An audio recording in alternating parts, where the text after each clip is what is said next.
Synopsis. Welcome back to the Messed Up Movies Podcast, the podcast celebrating movies and filmmakers that embrace the insane, the outrageous, the unhinged, the off-kilter, the wrapped up tightly, and the all-around kind of messed up fun Alex can't take his ancient eyes off of. I'm your host, Griffey, joined as always by my friend, co-host, and guy who felt up a dead lady and became a mummy, Alex Dandino. Is that too concise of an exact synopsis of what this movie is? It might be the most exciting part of the entire film, but keep going. Emo Dan, welcome back. Welcome back, Emo Dan. Guys, before we dive into today's Universal Classic on our October marathon, a little business. Please make sure you've gone to Misfit Parade's YouTube channel. Subscribe there to see video versions of the pods and much, much more. Make sure you're following us on all the socials, TikTok, all that good stuff. Messed Up Movies Podcast Patreon. That's the big one this month. That's where you can have your voice heard, making the show exactly what you want. We've got awesome podcast miniseries over there. Creep Tapes, Black Mirror, Tales from the Crypt, Alien Earth. All kinds of stuff over there for you to enjoy. We work very hard to try to make that worth your support. So please, join us on the Messed Up Movies Podcast Patreon. I think that's about it, Alex. All right. I was trying to fill time, because I was a little worried we wouldn't have a lot to say about 1932's The Mummy. Here's what I'll say about it. Do you want me to start? Here's what I'll say about The Mummy. Of the first Universal horror movies, right? Your introductory movie to the monster. Yeah. The Mummy is without a doubt the lamest. Yeah, by far. The Mummy's the lamest, and it's not even Karloff's fault. Mummies are inherently lame. To make them cool, and the Brendan Fraser movie, they had to make them not mummies, but like ancient magical sorcerers with cool like wizard powers. Because a mummy itself is just a lamer version of a zombie, and maybe a step above a skeleton. Like, they claim they have like super strength and this and that. There was something in the time that was very in people's mind, right? This entered the zeitgeist of this, wow, we're unfurling these ancient cool tombs in Egypt. You have the Karloff bump, right? The opening scene where Karloff is in that coffin and the makeup, and he's kind of sitting there withered, and when he slowly opens his eyes the first time, that moment alone is so iconic and etched in our minds that I think The Mummy gets a little bit of a pass compared to the actual movie we saw. Because most of the movie, Boris Karloff is just playing an ashy Egyptian man. Which is weird. So, Alex, what did you make of The Mummy? Yeah, I think you have to, you said the right thing. I think, like, you have to contextualize The Mummy and, like, what it meant to, like, at that time, the world is so fascinated with, like, the otherworldliness of, like, so this is really like they opened Tutankhamun's tomb in 1922. Yeah, King Tut was a big deal even when we were in elementary school. I remember being really obsessed with that. That was a big deal, and there was like this thing, like the Curse of the Pharaohs. Like, you can Google it. It's pretty interesting. It's, if you're into this kind of shit, it's kind of interesting. Yeah.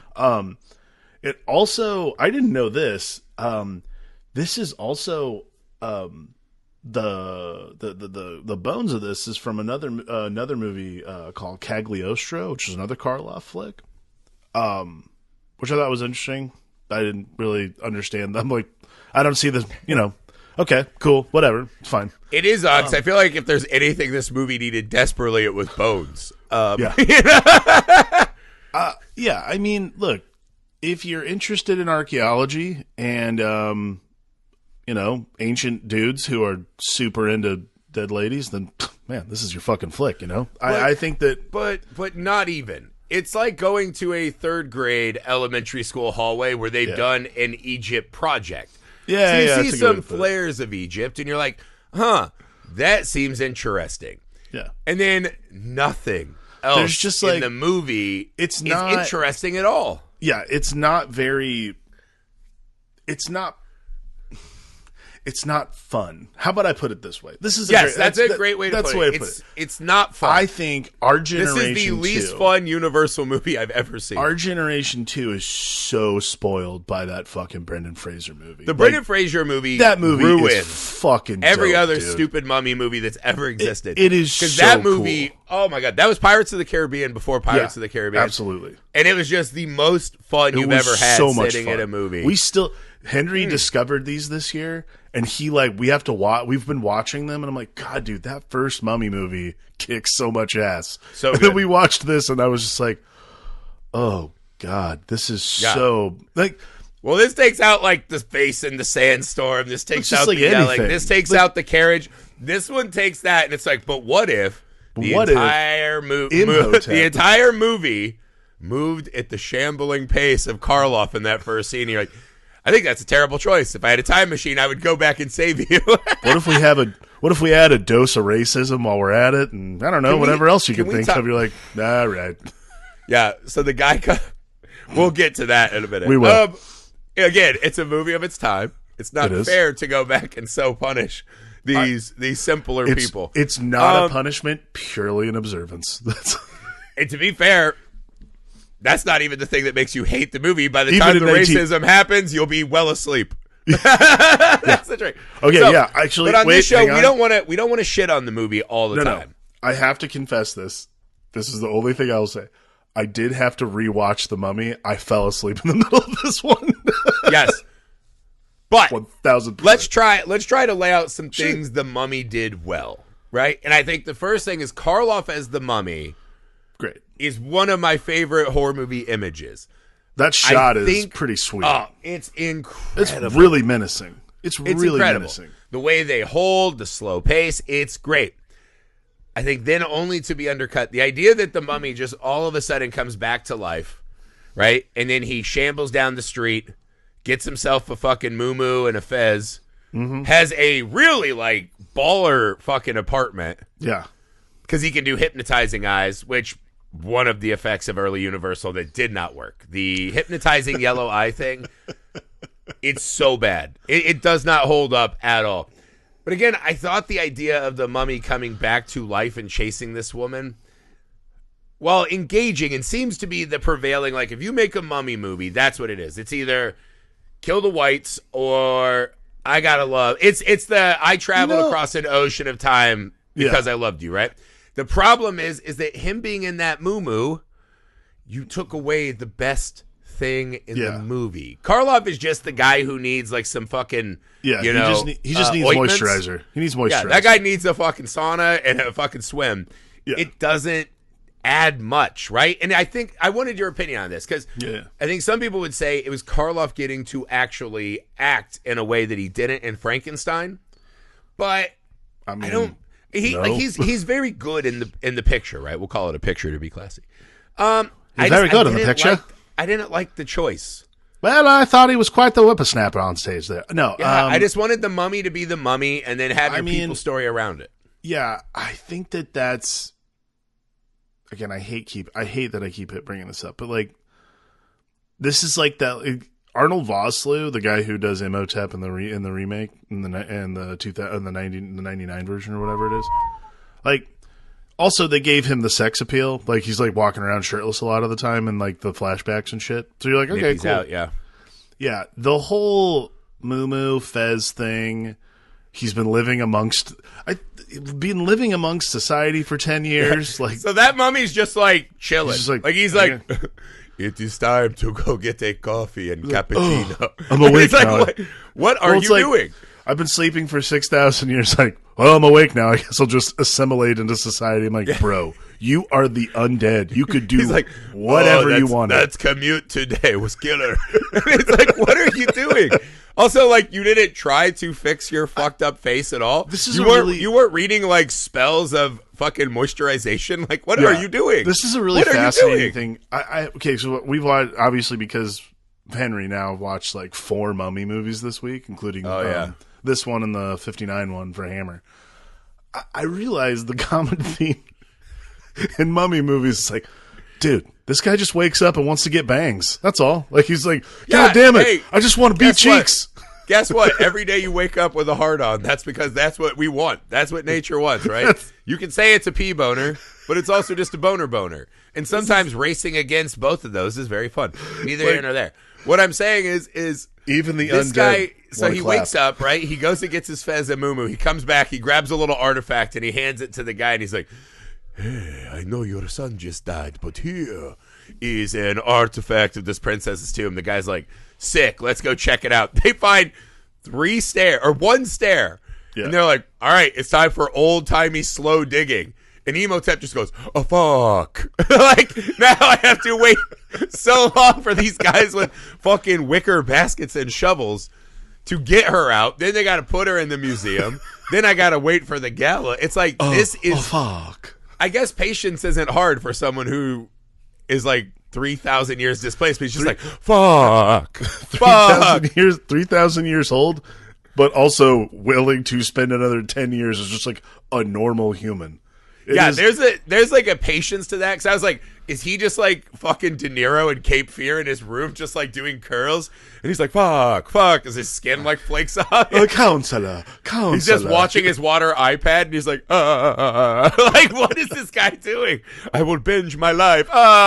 There's like, there's something. The time frame of this movie is so wild, dude. It's so, again, like, why would you do that? Like, you are the undead with the ability to hypnotize people. Like, you could do whatever you wanted, and instead you're just like. And not only that, everyone I gotta who spend sees 10 him years just getting to know dies of these a folks. heart attack and fright. Yeah. Just like, here's a wild scene. How about when he goes to get his scroll back? Right, he's got this guy's daughter like all fucking dickmatized. Right, she's like, Abin, whatever his name is, she's called it. Ardeth Bay. Yeah, Ardeth Bay. And he's like, take her home. They take her out of the room. Why is he like, I know you've got my scroll. Give it back. Like, give it back. Fucking make their hearts explode and grab your fucking scroll. You got to go turn her. You got to fill her with your dead princess's soul so then you can kill her and turn her into an ashy monster. Like, you've got stuff to do. Why are you fucking arguing with, again, I hate to be this guy too. I think this is the last Van Helsing. We've got to stop. We've got to stop. He was getting older with every movie. I know they're only like 2 years apart. He is not bringing the thunder. He's just an old like, let's do battles of wits. I'm like, no. Yeah, there's too many like, I have an idea, guys. I'm like, hey, we're good. Like, we got that. Like, we covered that one last movie. But everything in this movie is weird, and then some of it is cringy. Like the guy who's like, you want to know what's weird? He's like, I've only known you now, but I love you. I love you, honey. And she's like, hey, man, I just got my brain taken over. I'm struggling a little bit. Can you not lean on me when I'm on the couch? He's like, I love you. And he goes, you know what did it?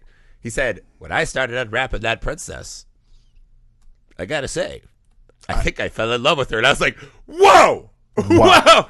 That is a fucking wild. And he goes, and you know what? You kind of look like the dead body I just fell in love with. And I was like, run. Get out of that room. He is the most monstrous person in this movie. I gotta tell you, there were like 5 men in this movie. I don't remember a single person's name other than Ardeth Bay. There's young white guy, old Helen? white guys, and Ardeth Bay. Yeah, and Helen is the woman. A Nubian man. That was it. Helen's the woman. And and then there's literally the Nubian is how he's credited. I'm like, yikes. Yes, of all the men in this movie, they are so insanely forgettable. And I think that's what this movie is set with, is the things you like in it. It's like, I love the little adorable opening, like they made a little model Egypt to twist around and it's like the mummy and you're like, oh, that's cute. And I like the Egypt stuff, right? I'm into the Egypt stuff. Yeah. So like we get a mummy, you're like, great. Everything else in this movie, it reminds me of the start of Jurassic Park, right? When he's like, no, it's slow. You got to like use brushes and get the bones out. It takes forever. It's like, or we can get away from this place and go to the island where dinosaurs tried to fucking eat lawyers. That's what this movie needed. This movie sat and just took a brush to the bones. And it's so insanely, shockingly boring, right? Because Ardeth Bay's big thing, he makes people's hearts explode. He does the hypnotize. It's so fucking bad and unengaging, right? He kills the guy from long range with the heart attack, right? And makes him pretend to kill the scroll, and the Nubian steals it for him. Okay, cool. It just keeps taking forever to get things. Like the first scene of this movie, when he comes back, he should have just stolen this lady from the gala. Like, why is that the rest of the movie? It's so slow and plodding. It's hard to watch. Yeah. I mean, here's the thing. Plotting? Little light there. I gotta be honest. Like, we're not really like... No, I meant plodding. P-O-D-D-I-N-G. The plotting is not there. There's none of that. There's no plotting, necessarily. It is just... It really is like... This guy got woken up, wants to have sex with his lover, meets a woman who looks strikingly similar, who definitely isn't from Egypt, but yet looks exactly like this woman. Setting a mummy trope that will do forever is that they're just like, I think it's because their eyes are like not so good because they're 3,000 years old. And they're like, is that her? You look is that her? Lot like her. Yeah. They do this a lot in every movie where they're like, is that a white woman that looks exactly like the Egyptian princess I was into? Yep, that'll do. And it's like, come on, man. Come on. Like, that's not... I can't see real good. Close enough. Yep, 2 tits and a hole. I'm in. Like, that's it. And it's like, God, that cannot look like her. It really is like the mummy trope for like every movie is like they just want to be cheeks, and that's the end of it. And I think I get it, dude. If you've been pent up for 3,000 years, I get it. But again, I think the hard part about this is it's Karloff trying to do this, like, I am the arch monster of the Universal Force. Yeah. This is the one where you see, even having Karloff, that only goes so far. Yeah. This movie's so boring. The flashbacks to Egypt were kind of fun. Yeah. But they were very minor, right? And at the end, it's one of those movies you keep, like, dozing off, and you're like, mercifully end. This movie's, like, 70 minutes long, and it feels like 300. It feels like it's 3 hours long. Yeah, it's so bad. And then all of a sudden, some guy will be like, I fell in love with a corpse. You're like, wait, what? What just happened? And then the guy's like, say? I'm going to take this Nubian man to work for me. You're like, whoa, what's happening? Whoa. And then what are you using here? Did they just murder her dog off screen? Whoa! Oh, my God. Why? Why are we doing this? Yeah. It's tough, man. And then we get to the finale, and I think the finale brings it a little bit back. Because the idea is he wants to bring this princess back. She takes over this woman's body, right? It's almost a what lies beneath moment. It's like, quiet, you're white. She'll hear us. Who? I think she's starting to suspect something. You're white. Right? And it's like, okay, so now you've got the princess in this new... partly Egyptian descendant lady. It's like, it feels like you got exactly what you want. And he's like, no. He's like, just having your brain in this rockin' new fucking 1930s bod is fine. But you know what'd be cool is if you were a dusty eternal like me. So his plan is to kill her so that he can read the same scroll to bring her back. Read the scroll of Thoth to bring her back. Yeah. As a mummy. Thoth, yeah. Right? And so he brings the princess's brain back so that he can then kill the body, mummify it, bring her back as a mummy so they can then not have sex because their dried bits will flake off. There's like a level of sweetness that says like, I don't want your body, I want your mind. Yeah, and you're kind of like, oh, that's adorable. That's cool. Just thought of that. Like, I was just thinking. I just realized that's what it is. It has nothing to do with. Maybe it's not beat cheeks. It is. He just wants to have a nice conversation. Yeah, all these people in the 1930s suck. I found a great hookah bar, but 2 blocks from our crib. You will like. We will play backgammon and have hookahs. These are my people. This is where I come from. I was going to say this is your vibe. So these are my people. My Syrian relatives. That's all they do is just rip hookahs and play shitloads of backgammon, and it's the life, dude. It's the life. That's all Imhotep. Shouts out Amotahi. That's all Imhotep ever wanted. I just need someone to play backgammon with. It's so hard to teach these colonizers fucking suck. They play like colonizers. They don't understand the game. They don't like a hookah. I don't like a hookah. I don't know what accent I'm doing. I'm judged so much. I think it's a very Dracula. Now I'm going towards Dracula. Sorry, this is the wrong accent. Not a great accent show. Yeah, so this guy he's like, you're perky, young tits. He's like, I don't want. Give me your mind. Your mind. You know what? All right, I'm going to give it another half star for progressive thinking. I like that. This is a truly romantic tale. It's not as creepy as we thought. This is real romance. This is, I want your brain, girl. I want to hear what you have to say. The whites save her from the mummy. She ends up marrying a guy who said he fell in love with the corpse he unwrapped. I think maybe we wanted Emotep to win. I think maybe this is right. I think because the princess like gets on her knees and she's like, "I'm a priestess of Isis. What the hell? You've never done nothing for me." And the statue's like, and the statue moves, which I did think was fucking rad. That was the and Emotep starts melting into like a pile of dust. Yeah, so it's the scroll of, is it Thoth or Toth? Thoth? Thoth? I don't know. Thoth? It's the scroll. The scroll is what's kept him alive, I guess. Yeah. Which again, man, there's some flimsy magic there because literally at any point a piece of paper might go missing or be destroyed. Like, I mean, come on. I have been filed! Ah! It's so dumb, dude. But again, I thought the statue movie was cool because it gets back to this idea where Van Helsing, just random old information guy in this movie too, he's like, we must fight the god, or we must fight him before the gods he's defiled. So we can't use our white gods. We gotta fucking pray to the Egyptian gods that we get him, right? Right. I thought it was pretty, like, that. The ending was fun. I will say, for how fucking lame the movie was, the opening and the end were very fun. Yeah, and then in really the fun. middle, there was just this fucking undead corpse that had no heart, no animation. Yeah. We needed the scroll of second act to save this movie. There is like this movie really is like a movie of its time because again, it's so weird sometimes when you watch these because I've talked to, we used to watch these in school a lot of the time, like in college. And it is strange because you realize you do have to explain to people a lot more. Now that's a fair point. Like, people didn't understand what the rules of a mummy coming back were, or just like again, it's just didn't know of Egypt. Like the level of the rituals of Egypt, understanding is so when he shows Helen, when he does the like flashback thing and shows her like, oh, this is how we almost ended up being together. It is such a like strange Americanization of like Egyptian culture and everything. But at the same time, again, it happens in the middle. Like, that's the kind of thing for me, like, oh, I would have just put this at the top of the movie.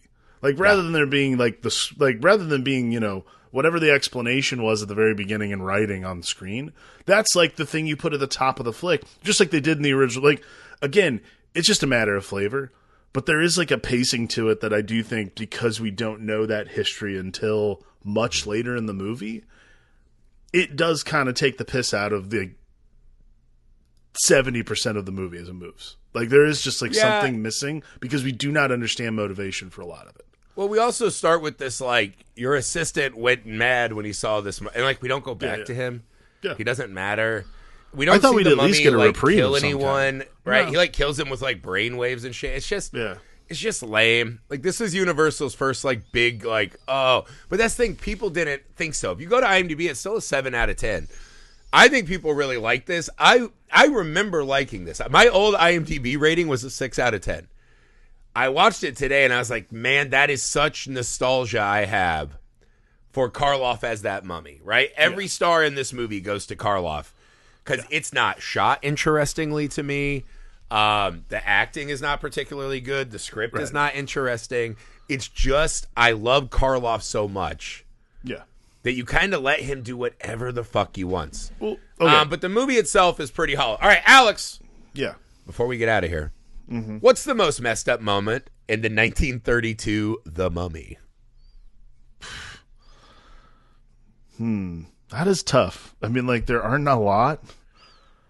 I mean, I do really like the time lapse of the mummy melting back to like, bones. That's pretty fun. Like, that's pretty cool. I mean, once he reveals he's like a true Dawson's Creek, he just loves her for her, and then the god Isis is like, ew, she likes me for me, not because I am like Imhotep. No, it's like, no, we're only here for dry pussy stuff. And a literal god comes to life and smotes him for being a romantic. How dare you like vaginas? No, that's the thing. He likes mines. Women don't have minds, just old vaginas. And the god Isis literally... No, I want some mind. The god Isis compels him because he's not like my uncle in the 90s who just had Budweiser tit pictures all over his garage. It's like, you are not the toxic man that I thought you were. It melts him. That's what happens. That's the real messed up moment. That's the real messed up moment. Yeah, Isis, which side are you on? Isis, not an ally, we learned. Not an ally. Early on, we realized not an ally. If I had to pick the most messed up moment in The Mummy, 1932, I think it's 100% where we introduce our male lead, right? Who's trying to win over the girl who Emotep is hypnotizing and all this. And he looks at her and he goes, there's something about you that I can't put my finger on. Oh, wait, I know why I'm so erect right now. You look exactly like the princess mummy I just unwrapped. P.S. When I unwrapped it, I think I fell in love with her. If that is not the worst opening line to a woman you want to hook up with of all time, I do not know what is. I unwrapped a fucking corpse, and I was turned on. And you reminded me of that corpse. So bad. That is one of the wildest fucking things I've ever heard in any movie, let alone a movie this tame from 1932. This is the most fucking flatline vanilla movie of all time. And then out of nowhere, this guy's just like, necrophilia?